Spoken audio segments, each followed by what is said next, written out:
My sister raised her glass at dinner, smiled sweetly, and said, "Maybe if you worked harder, you wouldn't still be, stuck." No whisper, no hesitation, just a clean slice through years of sacrifice. My parents laughed softly, the kind of laugh that told me they agreed.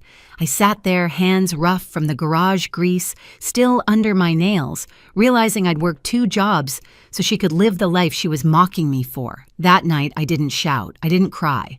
I walked in, grabbed her bills off the counter, and ripped them clean down the middle.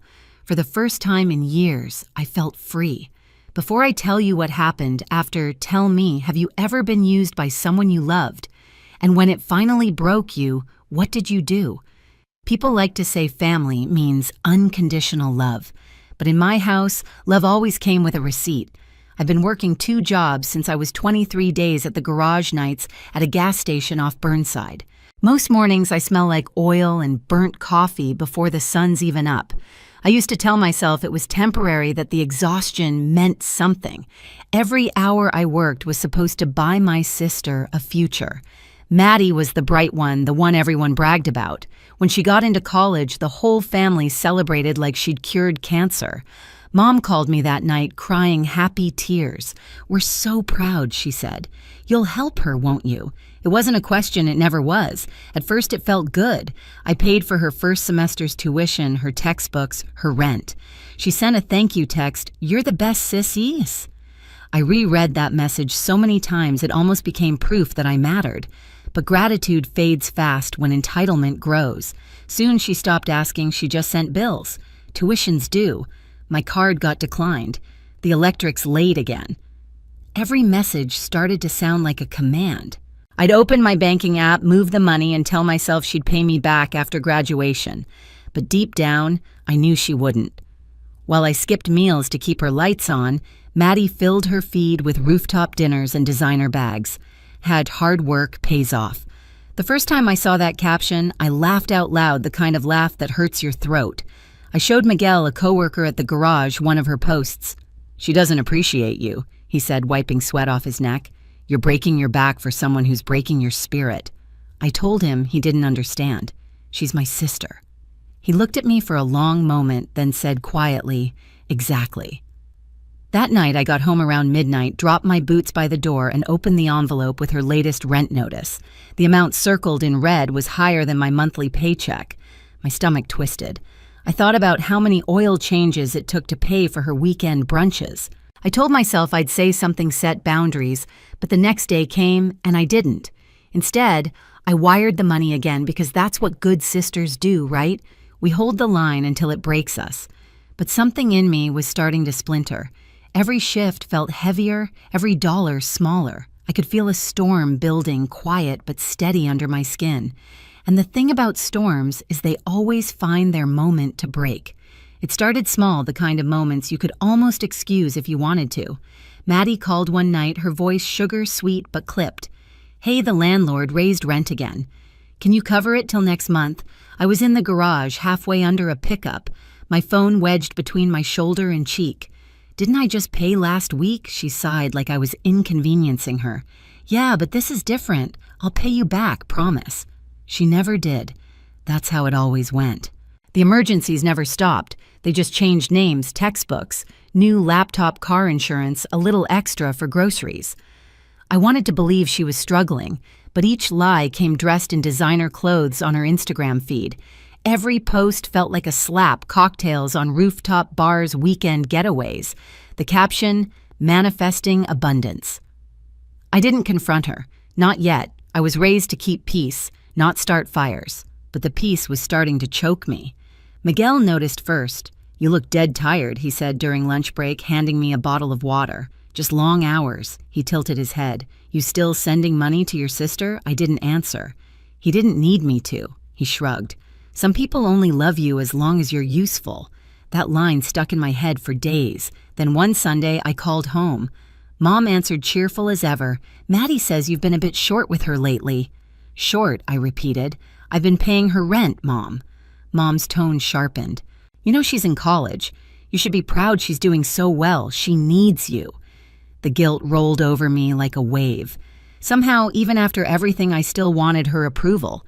But something cracked the night Maddie called about her study abroad plans. Paris, she said, like the word alone justified the price tag. It's a once-in-a-lifetime opportunity. You'll handle the payments, right? I froze. Maddie, I'm barely keeping up as it is. Oh, come on. It's not like you have other expenses. You don't even travel. That one hit harder than she knew. My silence stretched. She laughed nervously. Don't be so serious. You're the practical one. You always figure it out. When the call ended, I sat there staring at my grease-stained hands, the same hands that had paid her way through every dream she'd ever had. And suddenly I hated them, not because they were dirty, but because they'd built a life she used to look down on. I didn't know it yet, but that conversation was the beginning of the end. The night of the family dinner, I almost didn't go. Miguel told me not to. You already know how it's going to be, he said, tossing me a rag to wipe the oil off my hands. He was right, but guilt wins over instinct. It always does.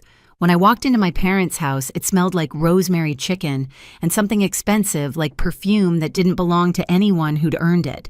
Maddie was home for the weekend, glowing with that new brand confidence people get when they've never had to worry about a bill.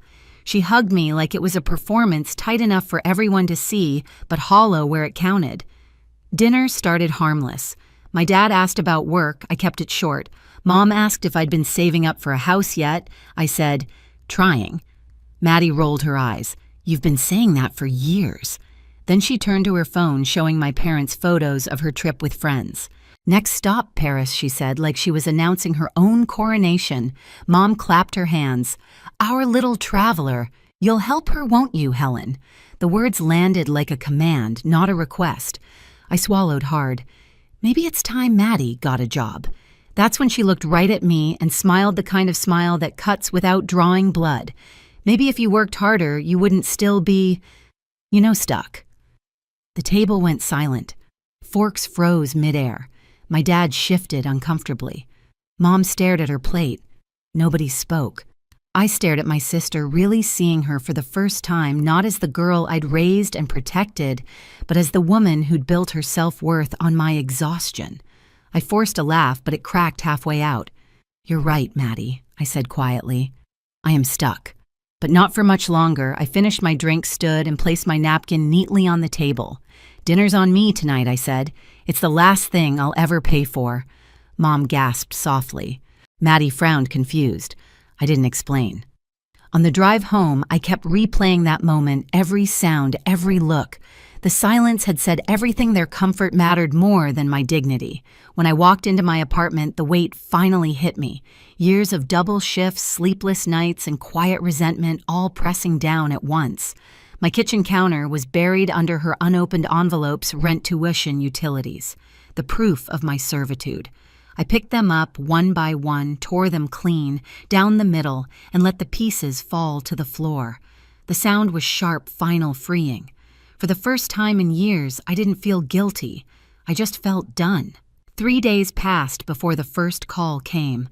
I was at the garage, elbow deep in an old Chevy's engine, when my phone buzzed in my back pocket. Maddie. I let it ring. Then came the texts, first polite, then panicked. Maddie. Hey, I think the rent didn't go through, Maddie. Did you forget to transfer it? Maddie. Helen, this isn't funny. By the time I finished my shift, there were 12 missed calls. I didn't answer a single one. That evening, I sat on my couch, feet sore, the city lights leaking through the blinds. My phone lit up again. I finally picked up, not because I owed her anything, but because I wanted to hear her voice when she realized the truth. Finally, she snapped. Why didn't you pay the rent? Because it's not my rent, I said simply. What? You can't just... Helen, I'll get kicked out. I leaned back, staring at the ceiling. Then you'd better learn how to pack. She gasped like I'd hit her. You're being cruel. No, I said calm. I'm being done. The line went dead. The next morning, Mom called. Her tone was icy. What's going on with you and your sister? Nothing, I said. That's the point. She's panicking, Helen. She says you've abandoned her. I haven't abandoned her, Mom. I've stopped funding her. You're being heartless. She's family. Family doesn't mean indentured servitude. Mom went silent. I could hear Dad in the background muttering, we always knew she'd turn selfish. I hung up before the words could land. By the end of the week, Maddie's desperation had turned theatrical. She showed up at my apartment door without warning, mascara streaked hair undone, clutching her phone like a weapon. "You can't just cut me off," she said the second I opened the door. "I just did. You don't understand. I have bills, classes, a lease." I folded my arms. "You have responsibilities. That's new for you." Her lip trembled. "I can't move back home, Helen. Mom and Dad can't afford it. That's not my problem anymore." Her voice cracked. "You're supposed to help family." "I did," I said quietly. "For years. You just never noticed." For a long second we stood there, neither of us moving. I could see her pride fighting with panic. Then like a switch, her eyes hardened. "You think you're better than me?" she hissed. "You'll regret this." Maybe I said closing the door, but at least I'll sleep tonight. That night the messages started again, but not to me. Maddie had gone public, her social feed filled with vague posts. Sometimes the people closest to you turn out to be the coldest. Betrayal hits hardest when it's family. Mutual friends reached out. Some asked what happened. Others sent screenshots of her new GoFundMe link captioned, "Blindsided by betrayal trying to get back on my feet." I laughed so hard I nearly cried, but the laughter faded when my Aunt Teresa called. "Helen, what's all this online about you cutting Maddie off? Everyone's talking." I sighed. "Let them. I've got nothing to hide." Teresa hesitated. "You know, people are starting to see through her little sob story. Just hold your ground." I did. For weeks I stayed quiet. Let her narrative run wild. Let them all wonder. Then Mom called again, this time crying. "She's losing everything, Helen. Please, can't you help her one last time?" "No," I said simply. "I've done my part. She's your sister and I'm her victim," I replied. "That's family too, isn't it?" The silence on the line was deafening. A few days later, Maddie's landlord called me directly. Apparently, Maddie had listed me as her emergency payer. "She's behind on rent again," he said. "I assume you'll handle it." "No," I said, smiling faintly. "I assume she will." That night, I got one last text from Maddie. "You'll regret this. You've ruined my life." I typed back, "No, Maddie. I just stopped financing it." And then I blocked her. I thought that was the end, but entitlement doesn't die quietly. 2 weeks later, Mom called again, frantic. "You have to talk to her," she said. "She's gone too far." "What happened?" "She maxed out a credit card in our name. We didn't even know she had it." I sat there staring at the wall, half in disbelief, half in grim amusement. "How much enough to ruin our credit?" Mom whispered. "We can't pay it." For a second, I almost felt sorry for them. "Almost. You told me I was heartless," I said. "Now you see what happens when you keep feeding someone who only takes. Please, Helen, help us fix this." "No," I said again. "You raised her. You can clean up her mess." When the call ended, I stood by the window watching the streetlights flicker against the rain. It wasn't satisfaction I felt, it was peace. The kind that comes after a storm finally breaks. But peace never lasts long in a family built on guilt. That weekend, Mom hosted a small gathering. I hadn't planned to go, but Aunt Teresa called and said, "Maybe it's time you tell your side." So I went. The minute I walked in, the room fell quiet. Maddie was there, pale eyes ringed in red. She avoided my gaze. Mom started Helen. "Maybe we can talk calmly." "No," I said, stepping forward. "Let's not pretend this is calm." I looked at Maddie. "You want to tell them why you can't afford your lifestyle anymore?" She glared at me, silent. So I told them myself. I laid it all out, every transfer, every rent payment, every tuition deposit. I didn't raise my voice. I didn't need to. I just spoke. "Every luxury dinner you saw on her feed," I said, "every trip, every new bag, those weren't her rewards. They were my overtime." Dad opened his mouth, then shut it again. Mom's hands trembled. Maddie's lips quivered, caught between rage and shame. Finally, she shouted, "You're lying!" I reached into my purse, pulled out a stack of folded papers, copies of payments, bills, receipts, and dropped them on the table. "Then explain these." Silence. Just the sound of paper rustling under her shaking hands. When she looked up, her face was drained of color. "You ruined me," she whispered. "No, Maddie," I said softly. "You did that yourself." I turned to leave, but before I reached the door, I looked back one last time. "You all taught her she could take without giving," I said. Don't act surprised that she finally took too much. Then I walked out. Outside, the air was cold, clean, almost electric. For the first time in years, I didn't feel small. I wasn't the loser anymore. I was the lesson. A month passed before I heard from anyone again. Word got around fast Maddie had been evicted. She'd moved back into my parents' house, dragging her suitcases and shame through the same front door she used to brag about never needing again. Mom stopped posting family photos. Dad avoided my calls. The silence told me everything. Miguel asked one night while we were closing up the shop, "You ever think about talking to them again?" I shook my head. "I already did. They just didn't listen." I went home, sat by the window, and looked at my hands, still rough, still stained, but steady now. For the first time, they were working for me. Maddie could twist stories, Mom could guilt trip, Dad could ignore, but none of that mattered anymore. The weight I'd carried for years was finally gone. I didn't win a fight. I just walked away from one I should have never been in. I used to believe family meant sacrifice. Now I know it means responsibility, especially to yourself. Some people will call you selfish the moment you stop letting them drain you. Let them. Peace is louder than their guilt. I spent years mistaking sacrifice for love, thinking that bleeding for others proved my worth. It didn't. Setting boundaries did. My sister still blames me for her downfall. My parents still whisper that I changed. Maybe I did because this time I chose myself. If you've ever been the one holding everything together while they took you for granted, I see you. Tell me, what was the moment you finally let go? And if this story hit home, stay a while. There's more to tell.